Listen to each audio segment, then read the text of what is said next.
ادھر وظیفہ کیا ادھر شادی ہو گئی، جلد شادی کا خاص وظیفہ۔ بہت سارے لوگ اس وجہ سے پریشان ہیں کہ ان کی شادی ابھی تک نہیں ہو رہی۔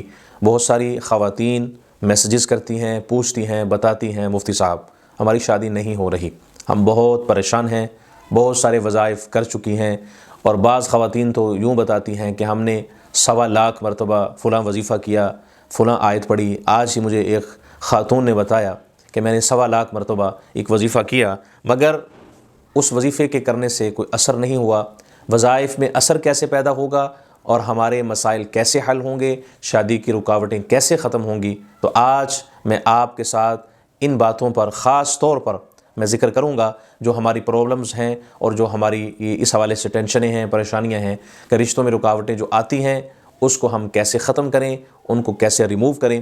انشاءاللہ آپ اگر میری اس اسپیچ کو، اس ویڈیو کو آخر تک دیکھتے ہیں، میں آپ کو پورے یقین کے ساتھ یہ کہنا چاہتا ہوں آپ کی شادی میں آنے والی رکاوٹ ختم ہوگی اور آپ اپنے مقصد میں کامیاب ہوں گے، اور آپ کا جلد رشتہ بھی ہوگا اور آپ اپنے مقصد میں بھی کامیاب ہوں گے اور اچھی جگہ آپ کے رشتے کا انتخاب ہوگا۔ آئیے چلتے ہیں ہم ان باتوں کی طرف اور ان اعمال کی طرف اور ان وظائف کی طرف۔ میں ایک وظیفہ قرآن کریم کی ایک آیت مبارکہ آپ کے ساتھ شیئر کروں گا، جو ایک آیت ہی آپ کے لیے کافی ہے۔ اگر آپ اس کا وظیفہ کریں گے، ادھر وظیفہ کریں گے، ادھر آپ کی شادی ہوگی۔ اللہ کے فضل و کرم سے اس کا رزلٹ، اس کے نتائج بہت پازیٹیو دیکھنے کو ملے ہیں۔ جس نے بھی اس کو کیا ہے اس کو اس کا 100% رزلٹ ملا ہے، تو اگر آپ بھی اس کو کریں گے آپ کو بھی اس کا 100% انشاءاللہ رزلٹ ملے گا۔ سب سے پہلے کومنٹ میں آپ ایک بار اللہ کا نام لکھیں، اللہ کی مدد اور نصرت ہمارے اس عمل میں شامل ہو جائے، ہمارے کام آسان ہو جائیں، اور اس کے ساتھ ساتھ شرکیہ حرکات، تعویذ گنڈوں سے، غیر شرعی طریقوں سے اپنے آپ کو بچائیں۔ آئیں قرآن و حدیث کی روشنی سے اپنے مسائل کا حل پائیں۔ آپ حضرات مجھے جانتے ہیں، میں آپ کو وہ وظائف بتاتا ہوں، وہ اعمال بتاتا ہوں، وہ دعائیں جن کا تعلق یا حدیث کے ساتھ ہے یا قرآن کے ساتھ ہے یا شریعت کے ساتھ ہے۔ تو آپ ہمارے چینل کو سبسکرائب بھی کیجئے تاکہ مزید ویڈیوز جو آپ تک ہماری پہنچتی ہیں وہ آپ تک پہنچتی رہیں اور آپ کو آپ کے مسائل کا حل ملتا رہے۔ نکاح صرف ایک رشتہ نہیں بلکہ اللہ کی بڑی نشانی ہے۔ قرآن ہمیں یہ بتاتا ہے کہ میاں بیوی کا تعلق محبت اور سکون کا ذریعہ ہے۔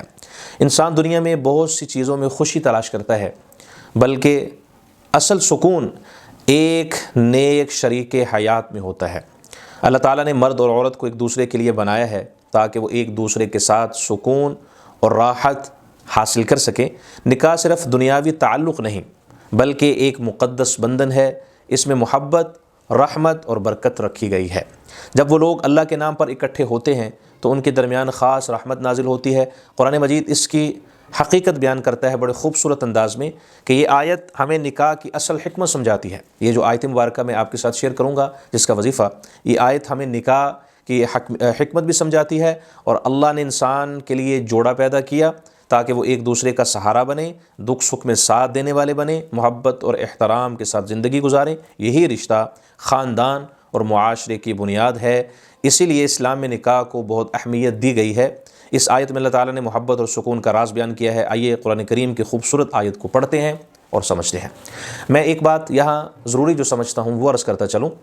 اگر آپ رشتہ کرنا چاہتے ہیں، اگر آپ اس وجہ سے پریشان ہیں کہ رشتہ آپ یہ کنفرم کرنا چاہتے ہیں کہ یہاں رشتہ کرنا چاہیے یا نہیں، تو آپ اس سے پہلے استخارہ کر لیں۔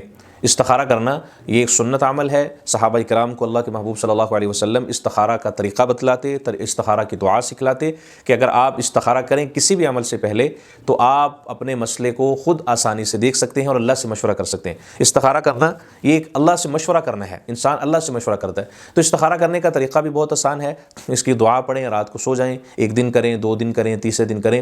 آپ اپنے مسئلے کو خود آسانی کے ساتھ دیکھ سکتے ہیں کہ آیا کہ آپ کا یہ مسئلہ، آپ کے لیے یہ عمل بہتر ہے، یہ کام بہتر ہے یا نہیں، تو اس میں آپ کے لیے آسانی پیدا ہو جائے گی۔ رشتہ کرنے سے پہلے استخارہ ایک بار آپ ضرور کریں تاکہ آپ اپنے مسئلے کو آسانی کے ساتھ خود دیکھ سکیں۔